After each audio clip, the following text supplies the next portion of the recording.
Respeto, presidente, es un teatro. Pero bueno, señor presidente, soy David Raby de Inglaterra y es para mí un gran honor poder participar en este acto de diálogo participativo en apoyo a la 4T. Soy ahora periodista del periódico Morning Star, el único periódico diario explícitamente socialista en el mundo de habla inglesa. Y también participo en el sitio web Labour Outlook de la izquierda del Partido Laborista. Y en un medio que se llama Alborada, de un chileno británico, Pablo Navarrete, que él y su equipo hacen un excelente trabajo audiovisual sobre América Latina. Bueno, hago lo que se podría llamar periodismo solidario. Había pensado decir periodismo independiente, pero usted ha dicho más de una vez que los periodistas independientes no son realmente independientes. Entonces digo lo que creo que soy, periodista solidario. Porque desde hace 4 años me parece que es esencial dar a conocer al público británico este proyecto de transformación que usted representa. Es que en mi país casi nadie conocía la 4T y la esperanza que representa para México y el mundo. Mi carrera profesional fue de profesor de historia latinoamericana. Llegué por primera vez a este maravilloso país en 1967 con un proyecto de doctorado de la Universidad Británica de Warwick sobre los maestros rurales y su papel en las reformas revolucionarias de 1921 a 1940. Rápidamente me convertí en admirador del gran presidente Lázaro Cárdenas y del general Francisco J. Mújica. Y como usted ha dicho un par de veces recientemente, yo también creo que Mújica debería haber sido el presidente de México en 1940. En la carrera académica en las universidades de Toronto y de Liverpool, estudiando los procesos populares en México, Colombia, Venezuela, Cuba y otros países, me fui dedicando cada vez más al trabajo de solidaridad. Por eso ahora, con algunos colegas británicos y mexicanos residentes en el Reino Unido, estamos construyendo el Mexico Solidarity Forum, no igual al Mexico Solidarity Project de Estados Unidos, aunque compartimos ideales con ellos. Desde luego, en el Forum tenemos buenas relaciones con Jeremy Corbyn y Laura Álvarez, pero ellos están tan ocupados con su Peace and Justice Project y su trabajo político en el Reino Unido y a nivel global, que no pueden dedicarse sistemáticamente a difundir la información sobre la 4T. Por eso hace falta el trabajo de nosotros, de periodismo. Por eso nos toca a nosotros entonces hacer ese trabajo. Y la primera pregunta mía va en ese sentido. ¿Cómo ve usted la importancia de la solidaridad internacional con México y la 4T y la mejor manera de construir solidaridad popular? Y mi segunda pregunta se refiere específicamente al trabajo de las embajadas mexicanas. Me parece que la embajada mexicana en Londres y otras en Europa en general casi no difunden información sobre la 4T. Hacen bien su trabajo diplomático y atienden a la comunidad mexicana, pero del proceso de transformación no hablan. ¿No sería posible impulsar un trabajo sistemático de información del proceso desde las embajadas, facilitando el acceso al conocimiento de esta realidad tan trascendente por las y los ciudadanos británicos y de otros países? Gracias. Bueno, yo creo que hay bastante relación con los pueblos de América Latina, de todo el mundo. Hay comunicación con las organizaciones que defienden a los trabajadores, que defienden a los pueblos. Estamos constantemente pendientes para que no se cometan violaciones a derechos humanos. Por ejemplo, no vamos a dejar de manifestar nuestra protesta por lo sucedido en Perú. Les molesta mucho a los de la clase dominante en Perú que hablemos sobre el tema, pero consideramos que se cometió una gran injusticia al destituir al presidente legal, legítimamente constituido, Pedro Castillo, y que todo se originó porque en el Perú domina un grupo que está al servicio de una oligarquía, de una minoría rapaz, tanto local, nacional, como foránea. Entonces, los que tenían el control político, no voy a mencionarlos, en el Perú, perdieron la elección, porque el pueblo de Perú, la mayoría dijo, queremos a Pedro Castillo. Pero ¿cómo a Pedro Castillo si es de la sierra, si usa sombrero? Entonces, como son muy clasistas, muy racistas, empezaron con una campaña en su contra. Bueno, yo creo que llevaba 1 mes, 2 meses de gobierno y ya en el Congreso, dominado por los políticos tradicionales, habían iniciado un trámite para destituirlo, y luego otro, y luego otro, y luego otro, hasta que lo lograron. Y me llamó mucho la atención, y lo dije en ese entonces, que cuando lo destituyen y lo encarcelan, la primera que se manifiesta es la embajadora de Estados Unidos en Perú, avalando la decisión ilegal y arbitraria del Congreso. Entonces, vamos a seguir haciendo estas denuncias. Lo mismo en el caso de Assange. ¿Cómo nos vamos a quedar callados si él está injustamente preso y es una violación flagrante a la libertad? Y la mayoría de los medios de información convencionales, la prensa más famosa en el mundo, calla de manera cómplice. Entonces, esa postura la vamos a seguir manteniendo. Lo mismo en defensa de los migrantes, no solo de nuestros paisanos, sino de todos los migrantes del mundo, porque nadie abandona sus comunidades, sus pueblos por gusto, lo hacen por necesidad.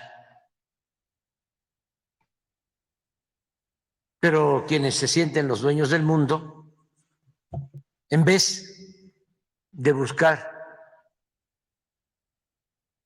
atender las causas del fenómeno migratorio, lo que hacen es darle la espalda a esos problemas, a esos dolores de la humanidad y seguir trabajando o medrando en su propio provecho. Entonces, en México tenemos que estar atendiendo lo del fenómeno migratorio y al mismo tiempo tenemos que estar sensibilizando de que es importante atender las causas, combatir la pobreza en América Latina, en el Caribe, en el mundo. Fui a Naciones Unidas y dije de que era inmoral que 1.000 millones de personas en el mundo vivan con menos de $1 diario, cuando una minoría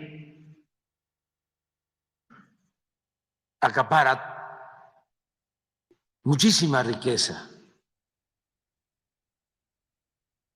en todos los países, sobre todo en los más desarrollados.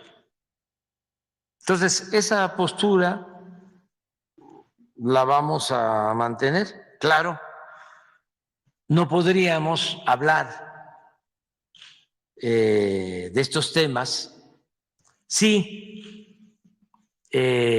no tuviésemos autoridad moral, si en México no se estuviese aplicando una política en favor de los pobres, como lo estamos haciendo.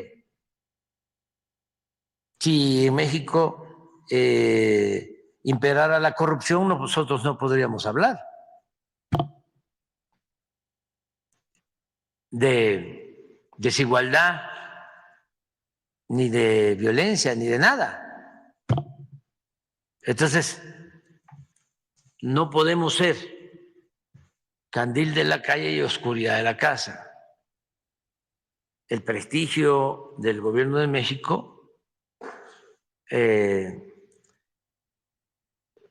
surge, se origina por lo que se está haciendo en México.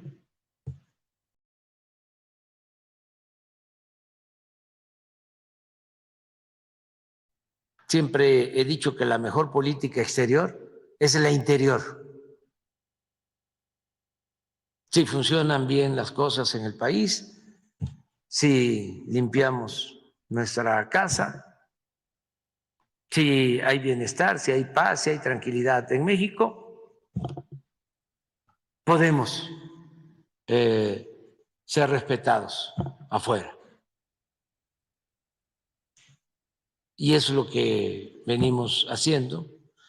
Acerca de nuestra embajadora, le tenemos mucha confianza a Josefa González Blanco. Es buena embajadora, una mujer honesta. Y sí se requiere de más información de todo el servicio exterior sobre lo que está sucediendo en nuestro país. Hay una realidad. No todos los que están en el servicio exterior coinciden con nuestro proyecto de nación, porque hemos sido muy respetuosos y se ha respetado el servicio civil de carrera. En la Secretaría de Relaciones Exteriores. Entonces, hay pues diplomáticos que tienen otra formación, porque el modelo neoliberal o neoporfirista duró mucho en México, 36 años, y caló bastante. Entonces, fue mucho tiempo de imposición de una política económica.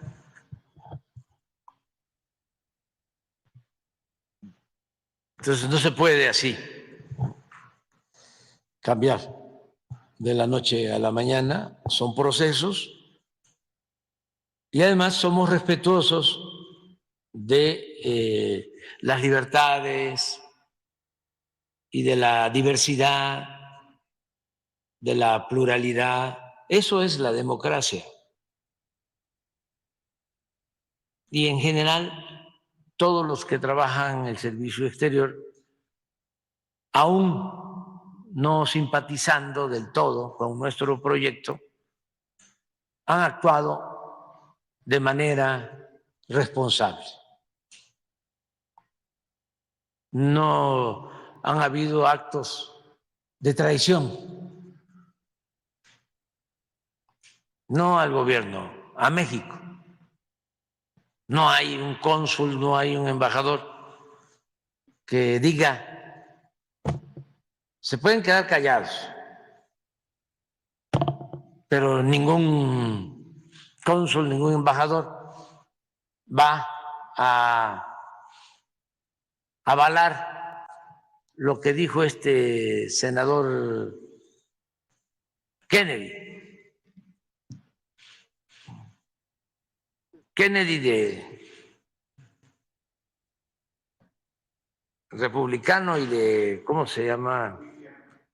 De Luciana, sí, con todo respeto a los de Luciana, para no confundir.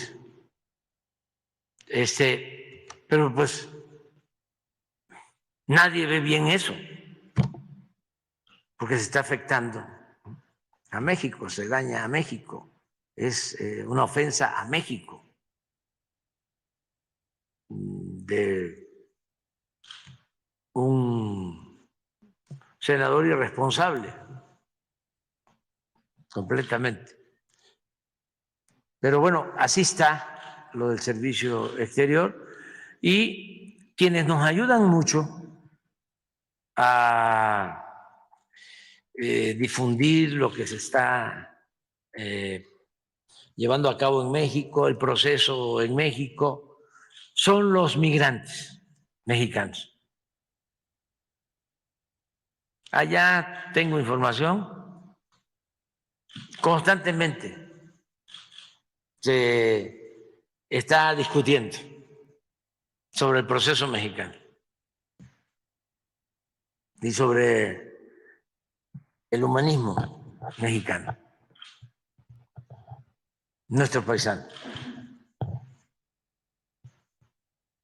Van dándole seguimiento a todo este proceso. Yo creo que esto pasa también en otros países del mundo. Y siento que son mexicanos y también latinoamericanos. Ahora me llamó la atención, hice un comentario aquí acerca de un dirigente preso en Guatemala y una candidata, hija del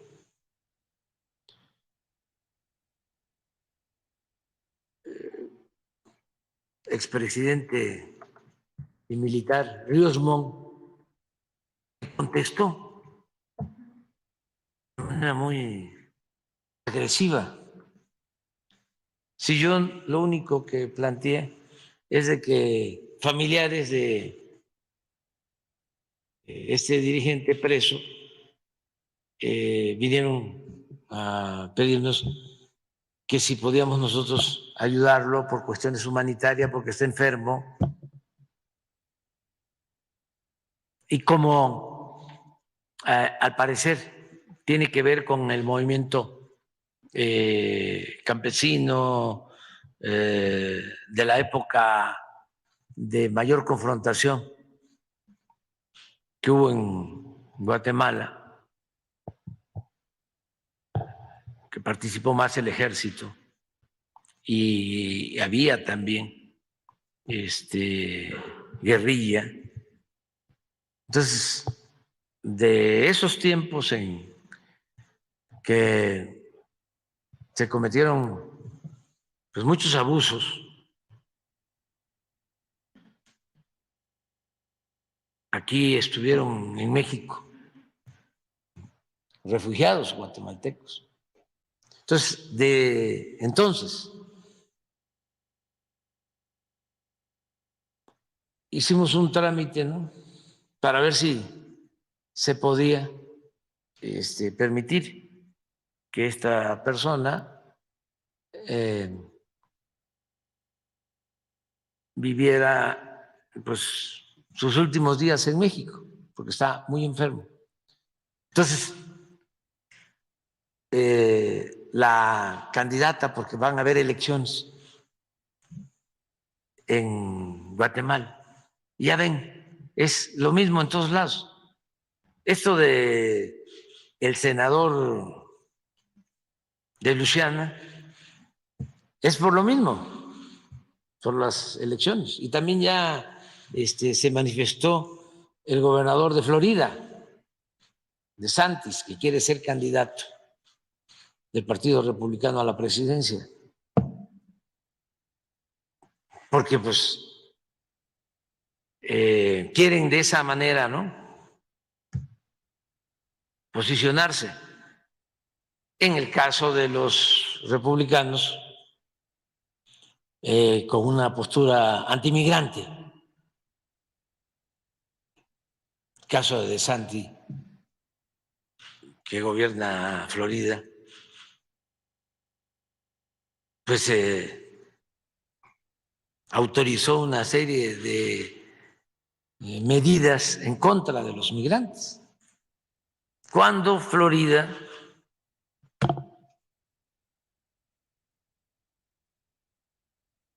se desarrolla, progresa por el trabajo de los migrantes. Yo no sé qué harían sin los migrantes. Un día sin migrantes.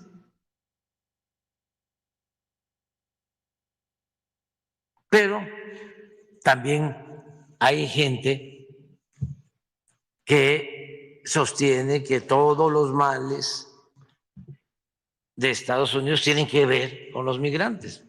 Bueno, aquí hemos analizado encuestas en donde se le pregunta a los estadounidenses si creen que los migrantes introducen droga o fentanilo, y la mayoría contesta que sí. Porque nosotros nos quejamos del Reforma y del Universal y de ¿cómo se llaman las cadenas de radio? Radio Fórmula y la W, y nos quejamos de Televisa y de Azteca. No, no, no, no, no, no, no, no. Allá está. ¿Cómo dicen los jóvenes? Bueno, no.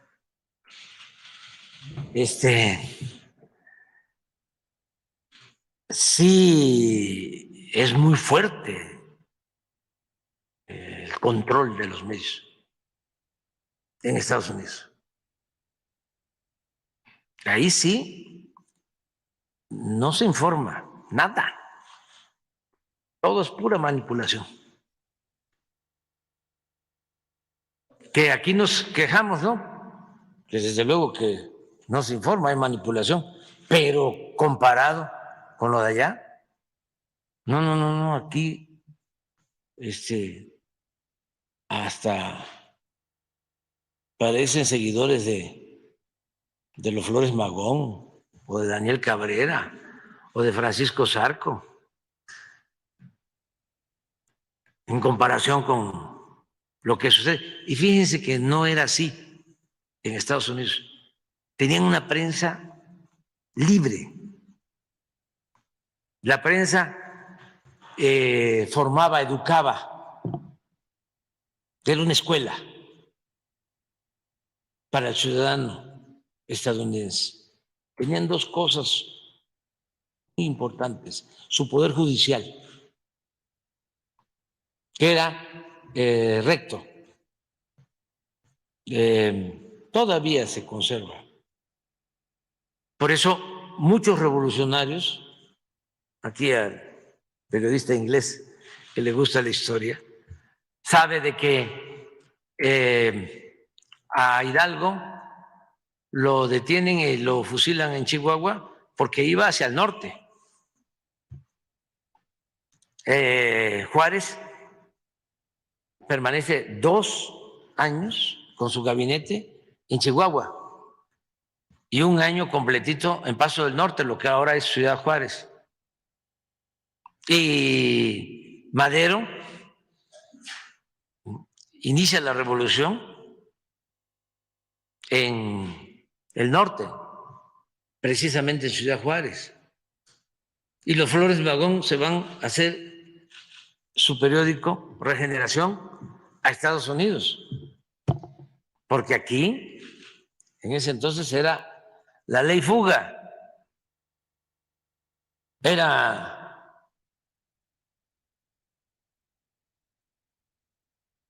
entierro, encierro o destierro. Entonces, si un periodista, como sucedió con los Flores Magón, que estuvieron presos allá, y otros periodistas acudían a un juez, podían obtener su libertad bajo fianza. Pero aquí no había eso. Aquí era mátalos en caliente.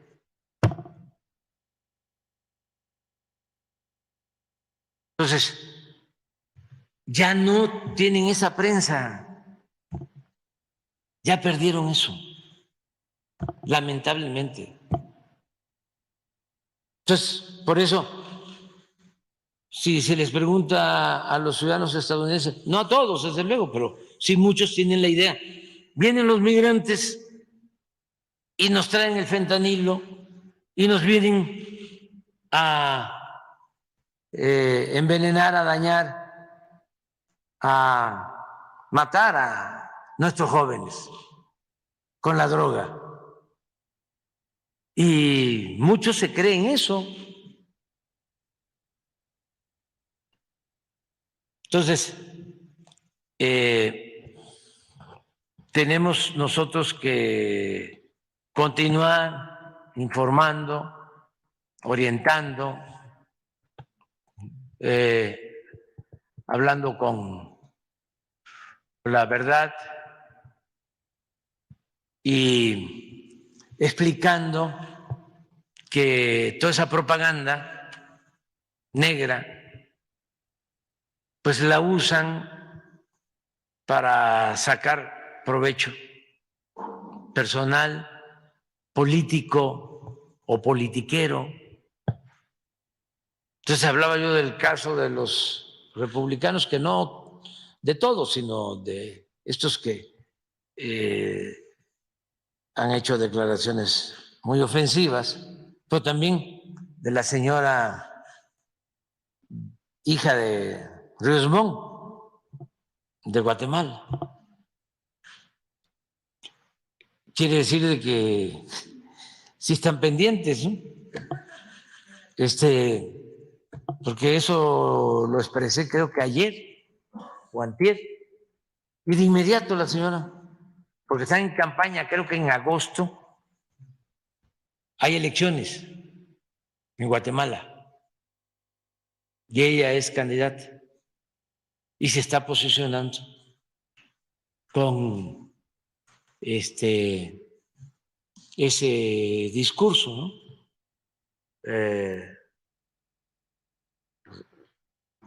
En apariencia en contra nuestra, ¿no? Como los republicanos en Estados Unidos, y así es en todo el mundo. Entonces, sí es importante informar. Nosotros ya llevamos mucho tiempo informando y con la participación de mucha gente, porque esto no es un asunto de un solo hombre o de un grupo de mujeres y de hombres, sino somos millones, construimos este movimiento de abajo hacia arriba. Una de las recomendaciones que hacemos es de que se trabaje casa por casa, que se toque la puerta, se lleve un volante, un periódico, se hable con la gente.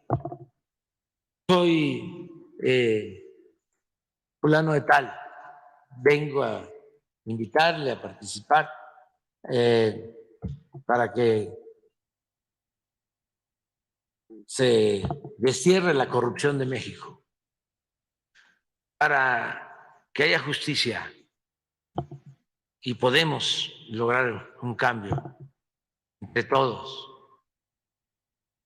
Y aquí le dejo esto. Yo recuerdo que cuando empezamos, antes de la última campaña, llegamos a distribuir entre todos 10 millones de ejemplares del periódico Regeneración, casa por casa. Y le decía yo a los candidatos, que además esto ayuda también para los jóvenes, para los que quieren dedicarse al noble oficio de la política. Les decía, sus tenis, su morral para los volantes, su gorra o su sombrero, y 150, 200 casas diarias. Van a terminar agotados, van a dormir muy bien, pero sobre todo se van a sentir muy fuertes moralmente, porque se van a dar cuenta de que el pueblo está muy necesitado, como se decía en la Revolución, la frase de Madero, que es una frase bíblica: el pueblo tiene hambre y sed de justicia. En ningún lado cierran la puerta. No. Puede ser que hagan una mala cara, sí. Sí, ya le escuché, ahí está. Déjemelo. Pero incluso hay hasta que apurarse, porque llega uno a una casa, qué bien que vino, casi, como las novelas de Mario Puzo, que tocaban la puerta y decía la curandera adentro, pasa, la hechicera, ya te estaba esperando. Así, qué bien que estás aquí, siéntate, tómate algo. Y no se puede quedarse tanto tiempo. Muchas gracias, muchas gracias. Y el agua, el, el refresco, lo que inviten, pero aquí te dejo esto de adelante. Y otros, ya, no, aquí no pierda tiempo. Todos estamos ya convencidos. Sígale, adelante. Aquí ya no. Y adelante. Ya nosotros estamos haciendo nuestro trabajo. Pero eso es de abajo hacia arriba. Ahora estoy escribiendo mi último libro como político en activo, porque ya me voy a retirar. Entonces, antes voy a dejar un libro y estoy haciendo pues un recuento de todos esos procesos que son de mucha utilidad. Le voy a dedicar el libro a los jóvenes, de todas las experiencias estas. Pero es fundamental la organización, informar, orientar, concientizar, organizar. Sí se necesitan o se requieren de muchas cosas, sobre todo perseverancia, no perder la fe. Cuando nos hicieron el segundo fraude, los menos convencidos, o también ya cansados y muy informados de que iba a ser muy difícil que se lograra por la vía pacífica la transformación. En el segundo fraude había mucha desesperanza, desencanto, o sea, desolación. Muchos diciendo, no se va a poder, ya no lo vamos a lograr. Y yo escribí un libro entonces que se llama No decir adiós a la esperanza. Y fue por eso. Y me acuerdo que en ese libro hay un poema, un fragmento de un poema de Pellicer sobre Simón Bolívar,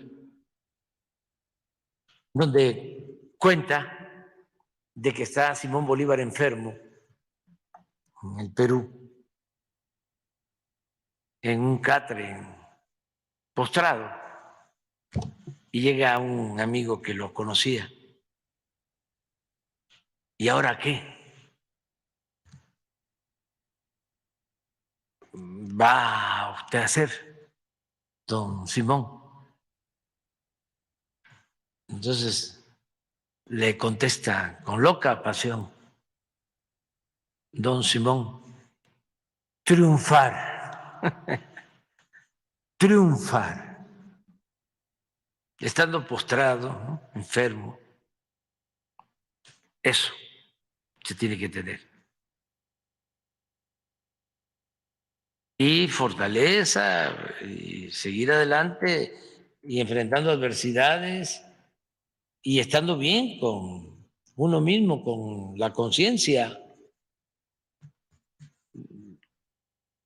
Y seguir adelante, seguir luchando.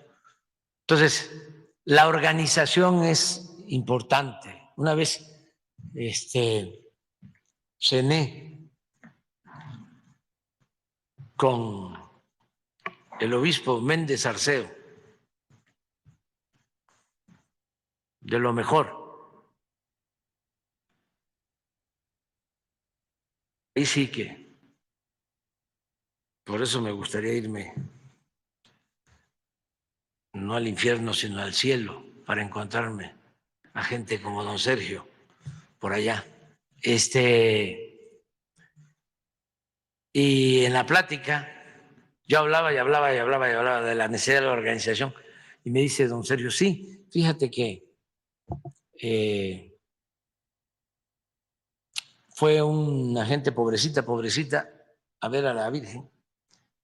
Y le dijo, madre, no tengo para darle de comer a mis hijos, no tengo zapatos, no tengo para calzarlos, para la ropa. Dice don Sergio, ¿no? Por eso lo puedo decir. En aquel tiempo, que la Virgen le contestó, organízate.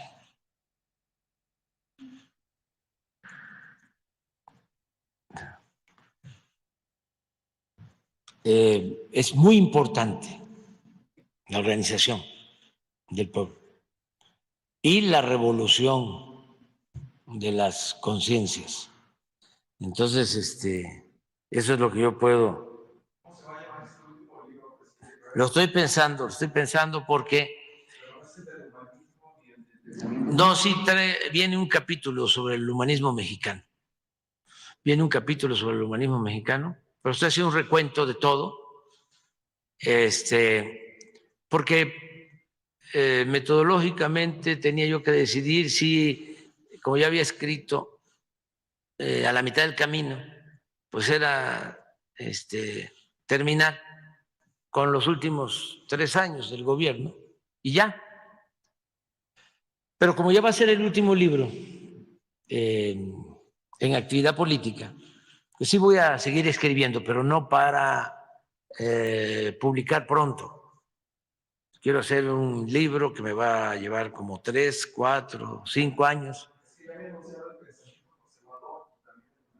Es que ese pensamiento conservador es el que voy a hacer, pero ya retirado. Ese es un trabajo de investigación que me va a llevar mucho tiempo. Y además que no quiero publicarlo porque no quiero aparecer una vez que yo me retire en ningún acto ni tener ninguna participación pública.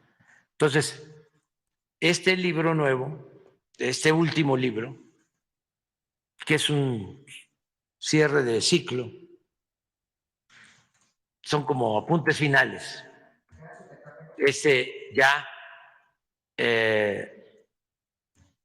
va a pues, traer un resumen de todo el proceso político que hemos llevado a cabo en el país, entre muchos, mujeres, hombres, millones de mujeres.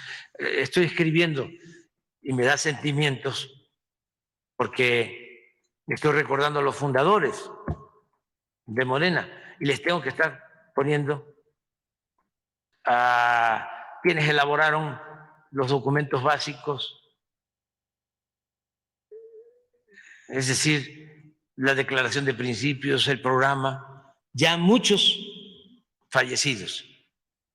Y les tengo que estar poniendo crucecitas de los que iniciaron.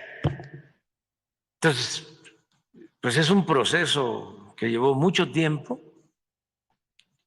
y en ese libro hay un capítulo sobre el humanismo mexicano, que es lo que quiero proponer para que se conozca lo que ha sido nuestro proceso. O sea, ¿cómo llamarle a este proceso? Que tiene cuestiones muy generales que se han llevado a cabo en otras partes, pero también tiene cosas muy peculiares que tienen que ver con las características de México. Por ejemplo, es muy difícil que se encuentre un estudio que hable de el grave daño que causa la corrupción. No hay. Porque en la ciencia social siempre se pensaba que la acumulación de la riqueza se producía por la explotación de una clase sobre otra, de el burgués que explotaba al proletariado y que así se obtenía la acumulación de capital con una plusvalía que por la explotación del trabajador obtenía el dueño de los medios de producción. Bueno, eso es válido, sí, en lo general. Pero en el caso de México, aquí, la acumulación de capital tuvo que ver fundamentalmente con la corrupción. No estoy negando lo otro, pero aquí es muy difícil que se encuentre, los hay, a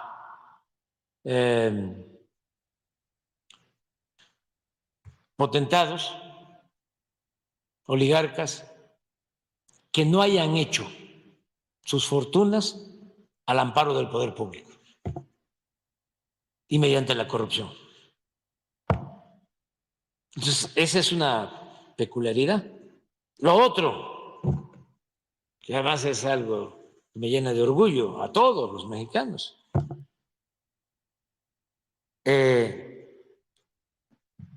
nuestra fortaleza cultural. O sea, nosotros somos herederos de grandes civilizaciones. Eso no todos los países lo tienen. Entonces, lo que decía el maestro Bonfil, el México profundo, eso es lo que nos da un distintivo y explica mucho cómo somos los mexicanos. Y eso nos ha protegido siempre. Y luego otra cosa que tampoco tienen en otros países, o no en todos los países, nuestros dirigentes. No es fácil encontrar en otras partes del mundo a tantos dirigentes, como Hidalgo, como Morelos, como Juárez, como Madero, como Villa, como Zapata, como Lázaro Cárdenas. Ahora sí que Guerrero. Se dice Leona Vicario, como se dice allá en el sureste. ¿En dónde lo vas a agarrar, primo hermano? Ya, vámonos ya.